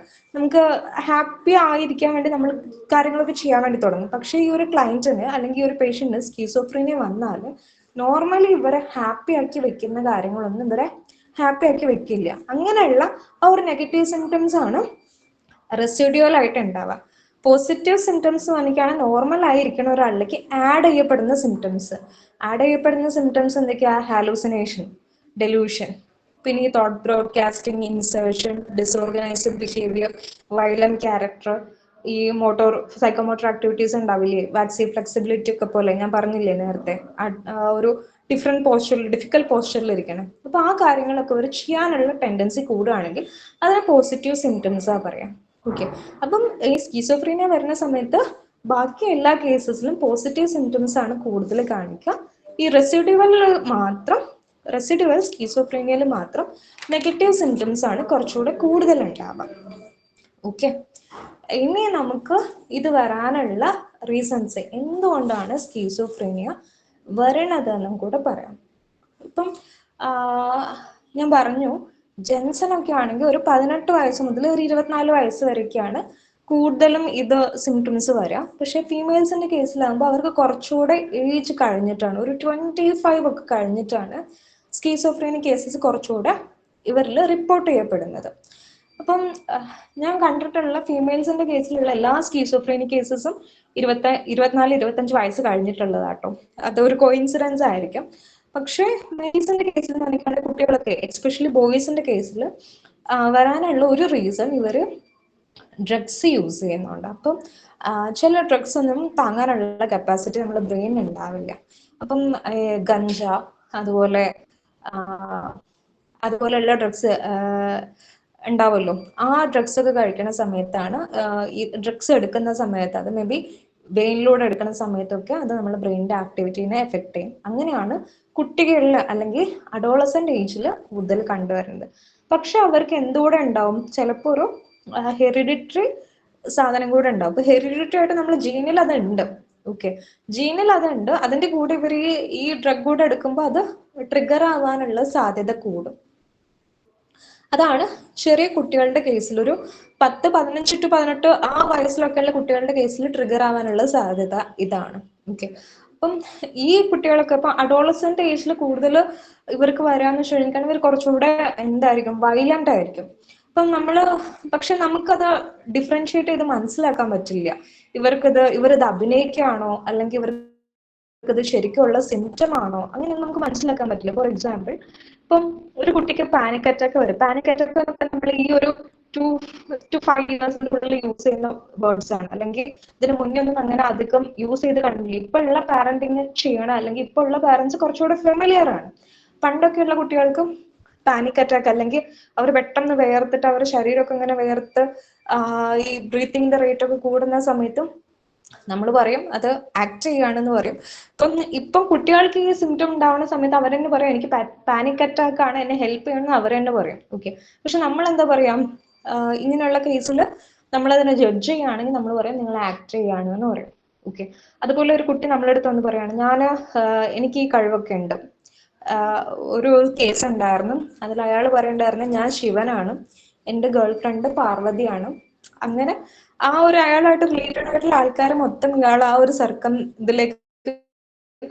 സർക്കംസ്റ്റാൻസിലേക്ക് കൊണ്ടുവന്ന് ഫിക്സ് ചെയ്യണ്ടായിരുന്നു. ഓക്കെ, ഈ കുട്ടി എന്താ ചെയ്തതെന്ന് വെച്ചിട്ടുണ്ടെങ്കിൽ ഈ കുട്ടി ഡ്രഗ്സ് എടുത്തപ്പോഴാണ് ഈ സാധനം ട്രിഗർ ചെയ്തത്. പിന്നെ എനിക്ക് തോന്നിയിട്ടുള്ള ഒരു എക്സാമ്പിൾ പറയും, ഇത് കോൺട്രവേഴ്സി ഒന്നും ആയിട്ട് വരരുത്. ഇപ്പം നമ്മുടെ ഫിലിം സ്റ്റാർ ലെന ഇല്ലേ, അപ്പൊ അവരും ക്ലിനിക്കൽ സൈക്കോളജി കഴിഞ്ഞത് അവരൊക്കെ. അപ്പം അവര് ഇതിന് മുന്നേ പറയണ്ടായിരുന്നു, അവർ മാജിക് മഷ്റൂം കഴിച്ചു, ഊട്ടി പോയ സമയത്ത് മാജിക് മഷ്റൂം എടുത്ത സമയത്ത് അവർക്ക് കുറച്ച് ഹവേഴ്സ് അവർ കംപ്ലീറ്റ് ആയിട്ട് അൺകോൺഷ്യസ് ആയി. അതിനുശേഷം അവർക്ക് ഒരു പവർ കിട്ടി, അവർക്ക് കഴിഞ്ഞ കാലത്തിനെ പറ്റിയിട്ടൊക്കെ ചിന്തിക്കാനുള്ള, കഴിഞ്ഞ ജന്മത്തിൽ എന്താണ് സംഭവിച്ചതെന്ന് അറിയാൻ വേണ്ടി പറ്റുന്നുണ്ട്. അതാണ് അവരുടെ ലൈഫിലെ ടേണിംഗ് പോയിന്റ്, അങ്ങനെയൊക്കെ പറയുന്നുണ്ട്. അപ്പൊ ഈ മാജിക് മഷ്റൂം ഒക്കെ എന്താ ചെയ്യണമെന്ന് വെച്ചിട്ടുണ്ടെങ്കിൽ ഇത് നമ്മളെ ബ്രെയിനിനെ എഫക്ട് ചെയ്തിട്ട് ഈ ഹാലൂസിനേഷനും അല്ലെങ്കിൽ ഡെലൂഷനും, മീൻസ് ഗ്രാൻഡിയോസ് ഡെലൂഷനും ഒക്കെ ഉണ്ടാക്കുക, ഞാൻ വലിയ ആളാണ് അല്ലെങ്കിൽ എനിക്ക് ഈ കാര്യങ്ങളൊക്കെ ചെയ്യാൻ വേണ്ടി പറ്റും എന്നുള്ള ഒരു ഡെലൂഷൻ അവിടെ ക്രിയേറ്റ് ചെയ്യാണ് ചെയ്യുന്നത്. അപ്പം മാജിക് മഷ്റൂം, പിന്നെ കഞ്ച പോലുള്ള ഇത് ആംഫെറ്റമൈൻ പോലെയുള്ള ഡ്രഗ്സ്, LSD, ഈ സാധനങ്ങളൊക്കെ എന്താണ് ചെയ്യണത്, ഇപ്പൊ നമുക്ക് ഹെറിഡിറ്ററി ആയിട്ട് നമ്മുടെ ശരീരത്തിൽ ചിലപ്പം ഇത് ഇങ്ങനെ ഡോർമെന്റ് ആയിട്ട് കിടക്കുകയായിരിക്കും. നമ്മൾ ഇത് എടുക്കുന്ന സമയത്ത് ഇത് അങ്ങ് ട്രിഗർ ആയിട്ട് പിന്നെ കൺട്രോളബിൾ ആയിട്ട് മാറും. പിന്നെ പുറമേയൊക്കെ ഉള്ള, കേരളത്തിന് പുറത്തൊക്കെ മെഡിസിൻ ഒക്കെ പഠിക്കുന്ന സ്റ്റുഡൻസ് ഉണ്ടാവും. അപ്പൊ അവര് ഈ എക്സാമിനൊക്കെ കണ്ടിന്യൂസ് ആയിട്ട് ഇരുന്ന് പഠിക്കാൻ വേണ്ടിയിട്ട്, ഉറക്കം വരാതിരിക്കാൻ വേണ്ടിയിട്ടൊക്കെ ഡ്രഗ്സ് എടുക്കും. നമുക്ക് ഒരു ഇൻസ്റ്റന്റ് ആയിട്ടുള്ള ഒരു കുറച്ച് കണ്ടിന്യൂസ് സമയത്തേക്ക് ഒരു എനർജി കിട്ടാനൊക്കെ വേണ്ടിയിട്ടും. അപ്പൊ ഈ സാധനങ്ങൾക്ക് മെഡിക്കൽ സ്റ്റുഡൻസിന് അകത്തും ഈ സ്കീസോഫ്രീനിയ ഉണ്ടാവുന്നുണ്ട്. അതിനുള്ള റീസൺ എന്ന് പറഞ്ഞു കഴിഞ്ഞാൽ ഇവര് ഉറക്കം വരാതിരിക്കാൻ കണ്ടിന്യൂസ് ആയിട്ട് പഠിക്കാനായിട്ട് വർക്ക് ചെയ്യാൻ വേണ്ടിയിട്ട് ഇവർ ഡ്രഗ്സ് എടുക്കുമ്പോഴാണ് ഇവരുടെ സിംറ്റംസ് ഒക്കെ കുറച്ചുകൂടെ ട്രിഗർ ആവുന്നത്. ഓക്കെ, അപ്പം ഒരു ട്വിൻ സ്റ്റഡീസ് നടത്തിയിട്ടുണ്ടായിരുന്നു. ട്വിൻ സ്റ്റഡീസ് എന്ന് പറഞ്ഞു കഴിഞ്ഞാൽ ഈ രണ്ട് ട്വിൻസിനെ രണ്ട് ജീവിത സാഹചര്യങ്ങളിൽ കൊണ്ടുപോയിട്ടും ആണ് വെക്കുന്നത്. ആ രണ്ട് ജീവിത സാഹചര്യങ്ങളിൽ കൊണ്ടുപോയിട്ട് വെച്ചാലും ഇവരുടെ ലൈഫിൽ എന്തെങ്കിലും ഒരു ട്രിഗറിങ് മൊമെന്റ്, ഇവരുടെ രണ്ടുപേരുടെയും പാരന്റ്സ് ഒന്നാണല്ലോ. അപ്പൊ ഈ പാരന്റ്സിന് ഇതിനു മുന്നേ സ്കീസോഫ്രീനിക് ആണെങ്കിൽ ഇവരുടെ ലൈഫിൽ എന്തെങ്കിലും സാധനം ട്രിഗർ ചെയ്താല്, ഇപ്പൊ എന്തെങ്കിലും ട്രോമ വരികയാണ്, അല്ലെങ്കിൽ ഇവർ ഡ്രഗ്സ് എടുക്കുകയാണ്, അല്ലെങ്കിൽ സ്ലീപ്പ് ഡിസ്റ്റർബൻസ് ഉണ്ടാവാണ്, ഇങ്ങനെ എന്തെങ്കിലുമൊക്കെ സംഭവിച്ചു കഴിഞ്ഞാൽ അത് സ്കീസോഫ്രീനിക് ആവാനുള്ള, ആ കുട്ടി നെക്സ്റ്റ് ജനറേഷന് സ്കീസോഫ്രീനിക് ആവാനുള്ള സാധ്യത കൂടുതലാണ്.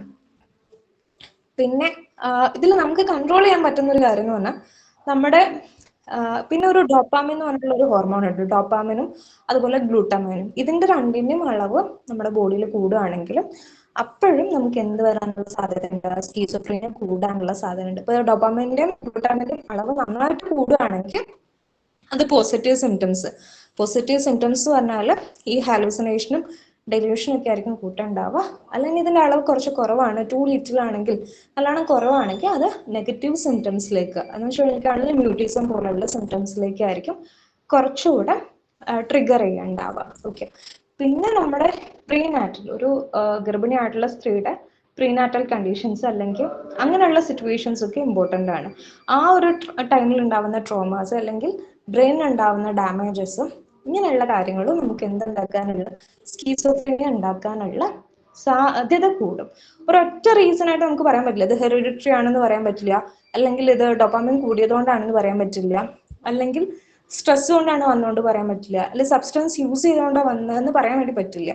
ഈ ഇതിന്റെ എല്ലാത്തിനും കൂടെ ഒരു കോമ്പിനേഷൻ വരുന്ന സമയത്ത് അത് ഉണ്ടാവാനുള്ള സാധ്യത കുറച്ചുകൂടെ കൂടുതലാണ്. അപ്പൊ ഇതാണ് ഒരു ബേസിക് ഐഡിയ അബൌട്ട് സ്കീസോഫ്രീനിയ എന്ന് പറയുമ്പോൾ.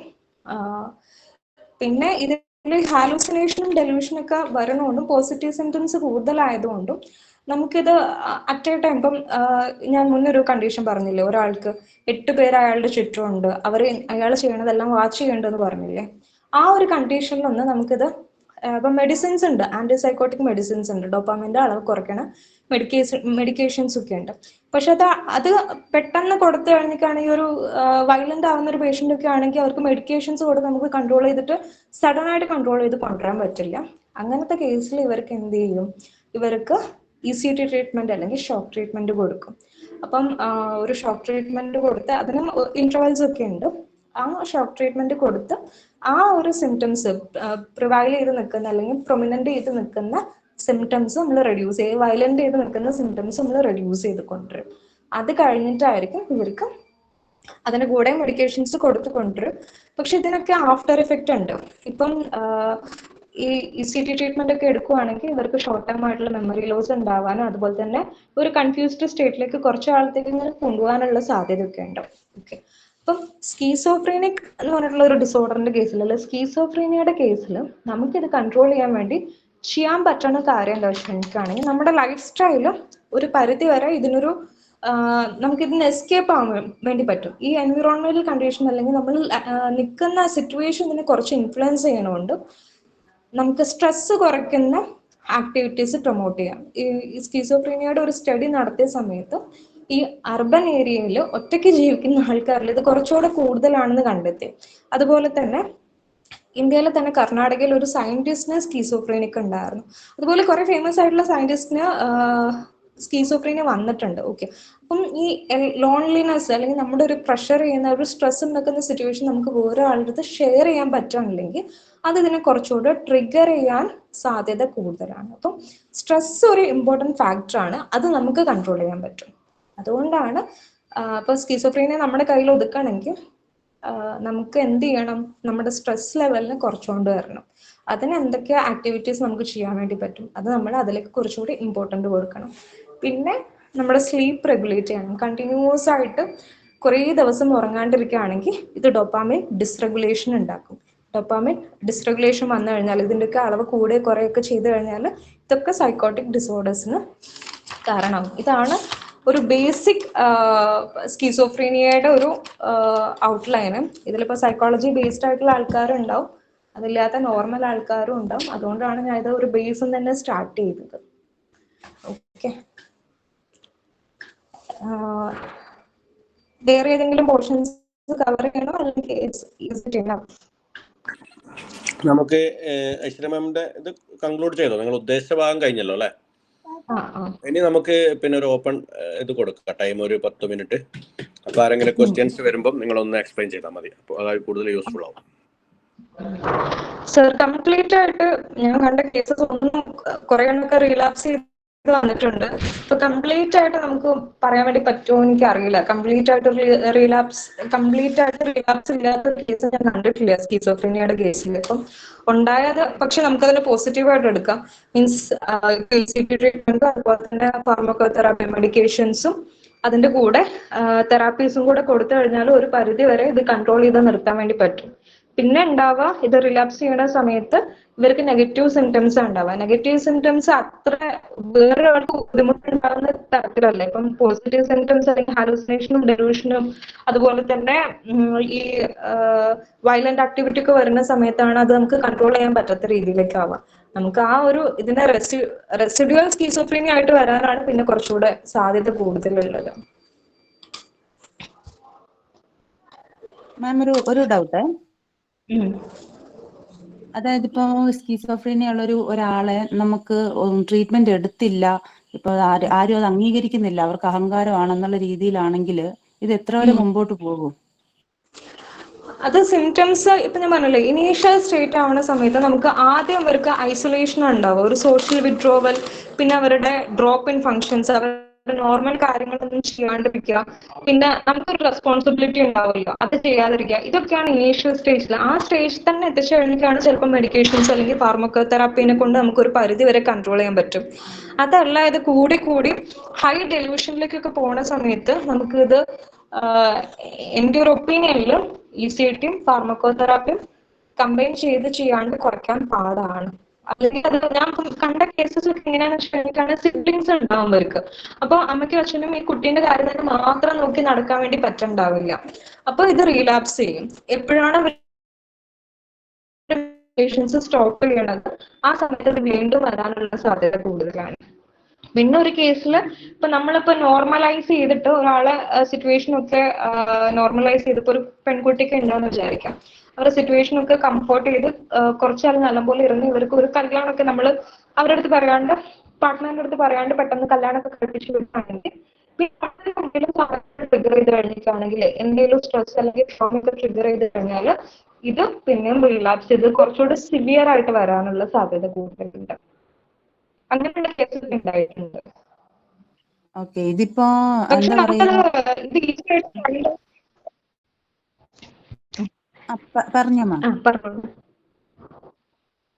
ഇത് കുറച്ചുകൂടി ഈസി ആയിട്ട് നമുക്ക് ഫൈൻഡ് ഔട്ട് ചെയ്യാൻ വേണ്ടി പറ്റും. നമുക്ക് ഒരാൾ കണ്ടിന്യൂസ് ആയിട്ട് ഇതുള്ള ഒരാളെ കുറച്ച് കാലം അല്ലെങ്കിൽ കുറച്ച് നേരം കണ്ടിന്യൂസ് ആയിട്ട് ഒബ്സർവ് ചെയ്താൽ തന്നെ നമുക്ക് ഇത് മനസ്സിലാക്കാൻ വേണ്ടി പറ്റും. പക്ഷെ ഇത് ഇല്ലാത്ത ഒരു ഫാമിലിയിൽ ഇതിന്റെ ഒരു ഹിസ്റ്ററിയും അറിയാത്ത ആൾക്കാർക്കാണെങ്കിൽ ഈ ഒരു സിംറ്റം ഞാൻ പറഞ്ഞില്ല, ICD-യിൽ മെൻഷൻ ചെയ്തിട്ടുള്ള A to D ക്രൈറ്റീരിയയിലുള്ള ഏതെങ്കിലും ഒന്ന് രണ്ടോ മൂന്നോ എണ്ണം പ്രൊമിനന്റ് ആയിട്ട് 2-3 മാസമൊക്കെ ഉണ്ടാവുകയാണെങ്കിൽ നമുക്ക് ഉറപ്പിക്കാം. അപ്പൊ അങ്ങനത്തെ കേസിൽ ഒരു ക്ലിനിക്കൽ സൈക്കോളജിസ്റ്റിനെ അല്ലെങ്കിൽ ഒരു സൈക്കാട്രിസ്റ്റിന്റെ അടുത്ത് പെട്ടെന്ന് പോയിട്ട് അത് ഡയഗ്നോസ് ചെയ്ത് അതിന്റെ ട്രീറ്റ്മെന്റിലേക്ക് കടക്കണതായിരിക്കും നന്നാവുക. ഇപ്പൊ ഇങ്ങനെ കൺഫ്യൂസ്ഡ് ആണെങ്കിൽ പാരന്റ്സ് കൺഫ്യൂസ്ഡ് ആവും. കുട്ടികൾ കള്ളം പറയുകയാണോ, ഇപ്പൊ ഒരു കുട്ടി കരഞ്ഞുകൊണ്ട് പറയുകയാണ് അമ്മ ഞാൻ വേറൊരാളെയും കൂടെ കാണുന്നുണ്ടെന്ന് പറയുകയാണെങ്കിൽ നമ്മൾ വിചാരിക്കും അത് ചിലപ്പം ഇപ്പൊ എക്സാമിന്റെ സമയത്തൊക്കെ ആയിരിക്കും ചിലപ്പോൾ ട്രിഗർ ആവുണ്ടാവും. അപ്പൊ നമ്മൾ വിചാരിക്കും ആ എക്സാം ഒന്ന് എസ്കേപ്പ് ചെയ്യാൻ വേണ്ടിയിട്ടാണ്, അല്ലെങ്കിൽ കല്യാണമൊക്കെ ഉറപ്പിച്ച സമയത്താണെങ്കിൽ ഇങ്ങനെയൊക്കെ പറയുന്ന വിചാരിച്ചിട്ടുണ്ടെങ്കിൽ നമ്മൾ വിചാരിക്കും ഓക്കെ ഈ കുട്ടി വേറെ ഏതോ റിലേഷൻ ഉണ്ട്, അപ്പൊ ഇങ്ങനെ അഭിനയിച്ചതാക്കുകയാണെന്ന് വിചാരിക്കും. അങ്ങനെയൊക്കെ നമ്മളിത് കൺഫ്യൂസ്ഡ് ആയി പോകും. പാരന്റ്സ് ഇത്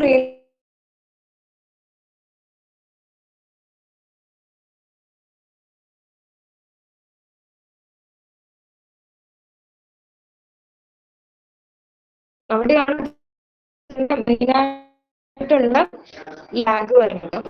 പിന്നെ ഒരു കേസ് എന്താണെന്ന് ചോദിക്കുകയാണെങ്കിൽ ഇതിന്റെ നമ്മളെ കേരളത്തിലൊക്കെയാണ് കുറച്ചുകൂടെ, കേരളത്തിൽ നോർത്ത് ഇന്ത്യയിലൊക്കെയാണ് കുറച്ചുകൂടി കൂടുതലുള്ളത്. ഇവരെങ്ങനെ എന്തെങ്കിലും സിംറ്റംസ് കാണിക്കുന്ന സമയത്ത് നമ്മൾ എന്താ പറയുക, ഒരു മന്ത്രവാദമാണ്, കൂടോത്രമാണ്, അല്ലെങ്കിൽ അവർ ഇങ്ങനെ ചെയ്തുകൊണ്ട് എങ്ങനെയാണ് വെച്ചിട്ട് ആ ലെവലിലേക്ക് പോകും. പക്ഷെ ഇപ്പോഴുള്ള ജനറേഷൻ കുറച്ചുകൂടി എഡ്യൂക്കേറ്റഡ് ആയതുകൊണ്ട് അവർക്ക് ഇതിനെ പറ്റി കുറച്ച് അവയർനെസ് ഉള്ളതുകൊണ്ട് കുറച്ചുകൂടി ഈസി ആയിട്ട് മെഡിക്കേഷൻസിലേക്ക് അല്ലെങ്കിൽ ട്രീറ്റ്മെന്റിലേക്ക് പോകും. അല്ലെങ്കിൽ ഇതൊക്കെയാണ് സംഭവിക്കുക. പണ്ടും ഈ ഡിസോർഡേഴ്സ് ഒക്കെ ഉണ്ടായിരുന്നു, സ്കീസോഫ്രീനിയ പണ്ടും ഉണ്ടായിരുന്നു. പക്ഷെ ആ സമയത്തൊക്കെ നമ്മൾ എന്താ ബാധ കൂടിയതാണ് അല്ലെങ്കിൽ ഹനുമാൻ കൂടിയതാണ് അങ്ങനെയൊക്കെ പറഞ്ഞിട്ട് ആ ഒരു ഫീൽഡ് കൊണ്ടുപോവാം. അതിന്റെ ഒരു പവർ ആക്കിയിട്ട് ആ ഗ്രാൻഡിയോസ് ഡെലിവിഷൻ നമ്മളൊരു പവർ ആക്കി മാറ്റും. അങ്ങനെയുള്ള കൺഫ്യൂഷൻസ് ഒക്കെ ഉണ്ടാവുന്നതുകൊണ്ടാണ് ഇത് ആൾക്കാർക്ക് മടിയായി. ഇപ്പം നമുക്ക് പ്രീമിയം സെന്റേഴ്സ് ഒക്കെ ഉണ്ട്. ഇപ്പൊ സൈക്കോളജിക്കൽ ഡിസോർഡേഴ്സിനൊക്കെ ട്രീറ്റ് ചെയ്യാനുള്ള പ്രീമിയം സെന്റേഴ്സ് ഉണ്ട്. പണ്ടൊക്കെ എന്ന് പറഞ്ഞു കഴിഞ്ഞാൽ ഈ സെന്റേഴ്സ് ഇത്രയും പ്രീമിയം ആയിട്ടുള്ള സെന്റേഴ്സ് ഒന്നും ഉണ്ടാവില്ല. ഇപ്പം നമുക്ക് സൈലന്റ് ആയിട്ട് ആരും കാണാതെ സെക്യൂർഡ് ആയിട്ട് പ്രൈവറ്റ് ആയിട്ട് ട്രീറ്റ്മെന്റ് എടുക്കണമെങ്കിൽ അതിനുള്ള ഫെസിലിറ്റീസ് ഒക്കെ ഉണ്ട്. ഇപ്പൊ ചില ഹോസ്പിറ്റൽസിലൊക്കെ ക്ലയന്റ് ആ റൂമിലേക്ക് എൻട്രി ചെയ്ത് കഴിഞ്ഞാൽ നമുക്ക് അവരെ ഡോക്ടറിന് മാത്രമായിരിക്കും അവർ കാണാൻ വേണ്ടി പറ്റുന്നുണ്ടാവുക. അപ്പൊ അങ്ങനത്തെ ഉള്ള ഫെസിലിറ്റി ഒക്കെ ഉള്ളത് കൊണ്ട് ഇപ്പം കുറച്ചുകൂടെ ആൾക്കാർ മുന്നോട്ട് വരുന്നുണ്ട്. പിന്നെ പുറത്തൊക്കെ പോയി ചികിത്സിക്കുന്നവരൊക്കെ ഉണ്ട്. പണ്ട് നാണക്കേടല്ലേ, ഇപ്പം ഒരു ഡിസോർഡർ ഉണ്ടെന്ന് പറഞ്ഞു കഴിഞ്ഞാണെങ്കിൽ നമ്മൾ എന്താ പറയാ, വട്ടാണെ കുതിരവട്ടം അല്ലെങ്കിൽ മനഃശാന്തി, ആ ഒരു സ്റ്റിഗ്മ ഉള്ളത് കൊണ്ട് പണ്ട് വരുന്നത് പുറത്തേക്ക് വരുന്നത് കുറവായിരുന്നു. ഇപ്പം കുറച്ചുകൂടെ കൂടുതലായി. ഇപ്പൊ ആൾക്കാർക്ക് ഉണ്ടെങ്കിൽ അവർ തന്നെ പറയും എനിക്ക് ഈ സാധനം ഉണ്ടെന്ന് പറയും. ഇപ്പൊ നമ്മൾ പറയില്ല എനിക്ക് ഡിപ്രഷൻ ഉണ്ടെന്ന്, ഡിപ്രഷന്റെ ഡെഫിനേഷൻ പോലും അറിയണ്ടാവില്ല. പക്ഷെ നമ്മൾ പറയില്ല അതൊരു ഡിപ്രഷൻ ഉണ്ടെന്ന് പറയുന്നത് ഒരു നല്ല കാര്യമായിട്ട് അല്ലെങ്കിൽ ഒരു എന്താ അങ്ങനെയൊക്കെയാണ് ഇപ്പൊ ഉള്ള ആൾക്കാർ കാണുന്നത്. അപ്പൊ കുറച്ചുകൂടെ അവർ ഐഡന്റിഫൈ ചെയ്യുന്നുണ്ട് കാര്യങ്ങൾ. അല്ല, ആക്ച്വലി ഞാനീ പറയുന്ന ആള് എനിക്ക് അറിയാവുന്ന ഒരാളാ. അപ്പം പുള്ളിക്കാരത്തിയുടെ ബോഡിയിൽ ആരോ ചിപ്പ് വെച്ചിട്ടുണ്ട്. പിന്നെ അവരുടെ വീടിന്റെ വെളിയിൽ CCTV വെച്ച് അവരെ വാച്ച് ചെയ്യുന്നുണ്ട്. അവരുടെ ഫാമിലിയിലുള്ള എല്ലാവരെയും വാച്ച് ചെയ്യുന്നുണ്ട്. ഇത് സ്കിസോഫ്രീനിയുടെ ക്ലാസിക് സിംറ്റം ആണ് ഇത്. എന്ന് വെച്ച് കഴിഞ്ഞാൽ പണ്ടത്തെ ജനറേഷനിൽ ഗ്രാൻഡ്യോസ് ഒക്കെ കുറച്ചുകൂടെ കൂടുതൽ വെച്ച് കഴിഞ്ഞാൽ ഇപ്പൊ ഇവരിങ്ങനെ പറയും സാറ്റലൈറ്റ് വെച്ചിട്ട് വാച്ച് ചെയ്യുന്നുണ്ട്. പിന്നെ എന്താ എന്റെ വീട്ടിലുള്ള എല്ലാ സോക്കറ്റിലും ക്യാമറ വെച്ചിട്ട് വാച്ച് ചെയ്യുന്നുണ്ട്. ഇതൊക്കെ ഇതിന്റെ ഒരു എന്താ ഒരു ഇതായിട്ട് പറയാം നമുക്ക്. ഇതൊക്കെ പറയുകയാണെങ്കിൽ നമുക്ക് കുറച്ചും കൂടെ ഈ ഒരു കാറ്റഗറിയിലേക്ക് വരും. പക്ഷെ കൺഫേം ചെയ്യാൻ കുറച്ചുകൂടെ കാര്യങ്ങളൊക്കെ ചെയ്യണം. പിന്നെ ഇതിന് മുന്നേ ഞാൻ അറ്റൻഡ് ചെയ്തിട്ടുള്ള ഒരു കേസിലെ കുറിച്ച് പറയുന്നുണ്ടായിരുന്നു. എന്താ നാട്ടിലുള്ളവർ എന്നെ വാച്ച് ചെയ്തുകൊണ്ടിരിക്കുന്നുണ്ട് അങ്ങനെയൊക്കെ. പിന്നെ ഇതിപ്പം ഇതൊക്കെ സിറ്റുവേഷൻ ബേസ്ഡ് ആണ്. ഇപ്പം മിലിറ്ററിയിൽ നിന്ന് വന്നിട്ടുള്ള ഒരാളാണെങ്കിൽ അവർ പറയാം അതുമായിട്ട് റിലേറ്റഡ് ആയിട്ടുള്ള സ്റ്റോറീസ് ആയിരിക്കും. സ്റ്റോറി അല്ല, അത് അവരുടെ റിയാലിറ്റിയാണ്. നമുക്കത് സ്റ്റോറി അല്ലെങ്കിൽ അവരുടെ സിറ്റുവേഷൻ അങ്ങനെ കോംപ്ലിക്കേറ്റഡ് ആയിരിക്കും.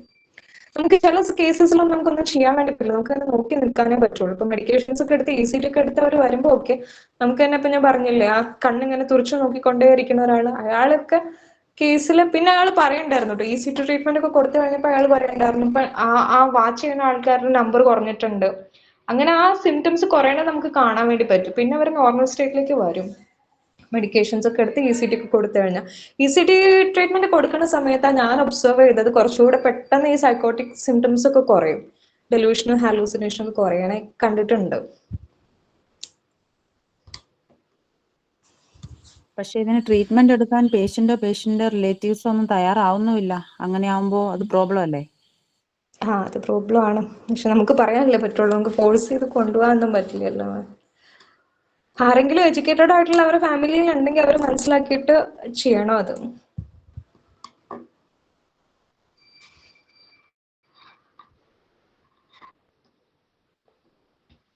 പിന്നെ ഒരു ബേസിക് അവയർനെസ് സ്പ്രെഡ് ചെയ്യുക. അത് അപ്പൊ അവർക്ക് തന്നെ തോന്നും ഇങ്ങനെയുള്ള കാര്യങ്ങളൊക്കെ നടക്കുമ്പോൾ ഇതാവാനുള്ള സാധ്യത. ഇപ്പൊ കുറെ യൂട്യൂബ് ചാനൽസും കാര്യങ്ങളൊക്കെ ഉള്ളത് കൊണ്ട് ഇങ്ങനെയുള്ള ഇൻഫർമേഷൻസ് ഒക്കെ കുറച്ചുകൂടി ഈസി ആയിട്ട് പാസ് ചെയ്യുന്നുണ്ട്. മാഡം ഒരു കാര്യം, ഈ ഓൾഡ് ഏജിലെ 90+ ഉള്ള ഒരു അമ്മുമ്മയുണ്ട്. അപ്പൊ പുള്ളിക്കാരത്തിക്ക് ഹാലൂസിനേഷൻ ആണെന്നാണ് എനിക്ക് തോന്നുന്നത്. കാരണം പുള്ളിക്കാരി രാത്രി പറയും വീട്ടിൽ ജോലിക്ക് ആള് നിപ്പുണ്ട്, അമ്മൂമ്മയ്ക്ക് കൂട്ടിന് ഒരാൾ നിപ്പുണ്ട്. അപ്പം പുള്ളിക്കാരി പറയുന്നത് ഈ പുള്ളിക്കാരത്തിനെ കാണാൻ വേണ്ടിയിട്ട് ആളുകൾ ഇങ്ങനെ പുറത്ത് വന്ന് ജനലിന്റെ അവിടെ വന്ന് നിൽക്കുക, അവിടെ കാണുന്നുണ്ട് ഇവിടെ കാണുന്നുണ്ട് എന്നൊക്കെ പറഞ്ഞിട്ട് ഇവരുടെ ഇത് റൂമിൽ പോയി വിഷ്വൽ നോക്കുക, ചെക്ക് ചെയ്യുക. അപ്പൊ ഇവര് വിഷ്വൽ ഈ ഓൾഡ് ഏജ് ഹാലൂസിനേഷൻ. അപ്പൊ ഇവർ ഈ ഓൾഡ് ഏജിൽ ഇവരെ നമുക്ക് എന്ത് ചെയ്യാൻ പറ്റും? അവരൊരു തരത്തിലും ട്രീറ്റ്മെന്റുമായിട്ട് നമ്മളോട് സഹകരിക്കത്തില്ല. അപ്പൊ എന്ത് ചെയ്യാൻ പറ്റും? അതൊക്കെ ഇപ്പം ഇവരുടെ രോഗത്തിന്റെ സിവിയാരിറ്റി നമുക്ക് നോക്കണം. അത് ടെസ്റ്റ് ഒക്കെ ചെയ്തിട്ട് വേണം നോക്കാൻ എത്രമാത്രം ഉണ്ട്. ഇത് കൺട്രോൾ ചെയ്യാൻ പറ്റണ ഇപ്പൊ മെഡിക്കേഷൻസ് ഫാർമക്കോതെറാപ്പി യൂസ് ചെയ്തിട്ട് കൺട്രോൾ ചെയ്യാൻ പറ്റണതാണെങ്കിൽ അത് അങ്ങനെ നോക്കും.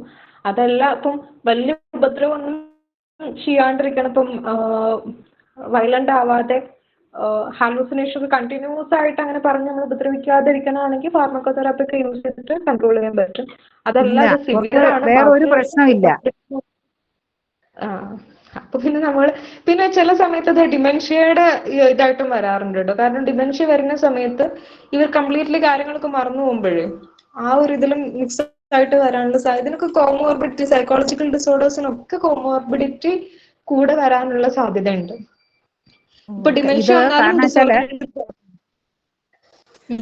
കാരണം എന്ന് വെച്ചാൽ പുള്ളിക്കാരത്തിക്ക് വീട്ടില് ബാക്കി വേറെ ഒരു കാര്യത്തിലും പുള്ളിക്കാരിക്ക് കാര്യങ്ങളെല്ലാം ഇപ്പൊ ഈവൻ 90+ ആണെങ്കിൽ പോലും ഇറങ്ങി നടന്ന് പുള്ളിക്കാരി വീട്ടിലെ എല്ലാ കാര്യങ്ങളും നോക്കും, പുള്ളിക്കാരിയുടെ കാര്യങ്ങളെല്ലാം സെൽഫായിട്ട് ചെയ്യും, എല്ലാം ചെയ്യും. പക്ഷേ കുറച്ച് മക്കളൊക്കെ ആൺകുട്ടികളാണ്. അപ്പൊ ഈ മരുമക്കൾ എന്തെങ്കിലും ജോലി അവരെ കൊണ്ട് ഇവർക്ക് ഒരു പുള്ളിക്കാരിയുടെ മനസ്സിന്റെ ചിന്തകൾ മൊത്തം എന്ന് വെച്ചാൽ മരുമക്കളെ കൊണ്ടൊന്നും ചെയ്യിപ്പിക്കരുത്, എനിക്ക് ഞാൻ തനിയെ അങ്ങ് എനിക്ക് കുഴപ്പമൊന്നുമില്ല, അതൊക്കെ ഞാനങ്ങ് മരിച്ചോളൂ, ഇങ്ങനെയൊക്കെയുള്ള ചിന്തയാണ്. അപ്പൊ ഈ ചിന്ത കൂടിയിട്ടാണോ ഇങ്ങനെയൊക്കെ പുള്ളിക്കാരത്തേക്ക് ഇങ്ങനെ ചിന്തകൾ വരുന്നത്? ആരുടെയും കൂടെ പോയി നിൽക്കാൻ പറ്റത്തില്ല ആൾക്ക്. അതിപ്പം ഓൾഡ് ഏജ് ആവുന്ന സമയത്ത് ഇപ്പൊ ഒരു 50-60 ഒക്കെ ആയി കഴിഞ്ഞാല് സ്ത്രീകളുടെ കേസിൽ അവർക്ക് ഈ pre and post menopausal symptoms വരും. ആ സമയത്ത് ഇപ്പം മെൻസസ് സ്റ്റോപ്പ് ആവുന്നതിന് മുന്നും അതിനുശേഷം ഇവരുടെ ഇൻസെക്യൂരിറ്റി ഫീലിംഗ് അധികമായിരിക്കും. അതുപോലെ ഇവർ ഈ പഴയ തോട്ടൊക്കെ ഹോണ്ട് ചെയ്യാൻ വേണ്ടി തുടങ്ങും. സ്ട്രെസ് കൂടി ഇവർക്ക്.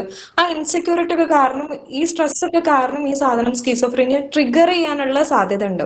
ഇപ്പൊ എന്റെ ഒപ്പീനിയനിൽ പറയുകയാണെങ്കിൽ അവിടെ നമുക്ക് മെഡിക്കേഷൻസ് ആയിരിക്കും കുറച്ചുകൂടെ ബെറ്റർ. ആന്റിസൈക്കോട്ടിക് മെഡിക്കേഷൻസ് അതൊരു സൈക്കാട്രിക് ഡോക്ടറെ കാണിച്ചിട്ട് കൊടുക്കുന്നതായിരിക്കും നന്നാവുക. പിന്നെ അവരെ സ്കോൾഡ് ചെയ്യണത്, അവരെ ബ്ലെയിം ചെയ്യണതൊക്കെ കാരണം അതവർ ഇന്റൻഷണൽ ആയിട്ട് ചെയ്യണ കാര്യമല്ലല്ലോ. അതിപ്പം ഇപ്പം ന്യൂറോ ട്രാൻസ്മിറ്റേഴ്സിന്റെ അളവ് കൂടുന്നതും കുറയുന്നതും പിന്നെ ഇവരുടെ ജനിക്കാനുള്ള കാരണം കൊണ്ടും ഔട്ട്സൈഡിൽ ഉണ്ടാവുന്ന സ്ട്രെസ് കൊണ്ടൊക്കെ വരുന്ന ഒരു കാരണം. അവർ ഇന്റൻഷണൽ ആയിട്ട് ഒരു ഡിസോർഡർ ഉണ്ടാവണം എന്ന് വിചാരിച്ചിട്ട് അല്ലെങ്കിൽ അഭിനയിക്കുക ചെയ്യണതല്ലല്ലോ. അപ്പൊ അവരെ ബ്ലെയിം ചെയ്യാതിരിക്കുക, സ്കോൾഡ് ചെയ്യാണ്ടിരിക്കുക, ഒരു മെന്റൽ സപ്പോർട്ട് നമ്മളെ കൊണ്ട് പറ്റുന്ന രീതിയിൽ കൊടുക്കുക. ഈ കാര്യങ്ങളൊക്കെ അല്ല, ഇപ്പൊ എന്താണോ മെഡിക്കേഷൻ ട്രിഗർ ചെയ്യാം. അപ്പൊ ഇപ്പം മാഡം ഇപ്പൊ ചില സമയത്ത് നമുക്ക് മെഡിക്കേഷൻ ആണെങ്കിൽ നമുക്ക് മെഡിസിൻ അവർക്ക് കൊടുക്കാനല്ലേ പറ്റുള്ളൂ. അപ്പൊ മെഡിസിൻ അവർ പറയുന്ന എന്താന്ന് വെച്ചാൽ നിൽക്കുന്ന ജോലിക്കാരൊക്കെ അവർ ഫുഡ് പോലും, ഈവൻ ജോലിക്കാരുണ്ടാക്കുന്ന ഫുഡ് പോലും കഴിക്കത്തില്ല. കാരണം അവർക്ക് ആരെയും വിശ്വാസമില്ല. അപ്പൊ ഈ ഫുഡിനകത്ത് പോയിസൺ ഗുളികയൊക്കെ ഇട്ട് കൊടുത്ത് അവരെ കൊല്ലാൻ ശ്രമിക്കും എന്നാണ് പറയുന്നത്. എന്ത് ചെയ്യാൻ പറ്റും? അപ്പൊ മെഡിസിൻ എങ്ങനെ അവർക്ക് കൊടുക്കാൻ പറ്റും? ഇത് അവരുമായിട്ട് പേഷ്യൻസുമായിട്ട് നമ്മളൊരു കാം ആൻഡ് ക്വയറ്റ് ആയിട്ട് sir hello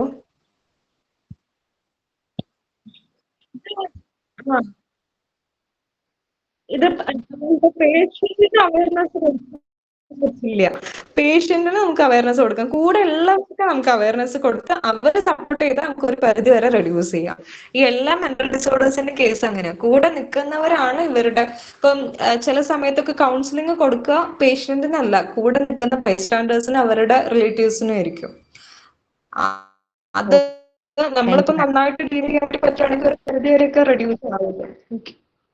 okay, thank you ആ മാഡം. കെയർ ഗിവറുടെ സപ്പോർട്ടാണ്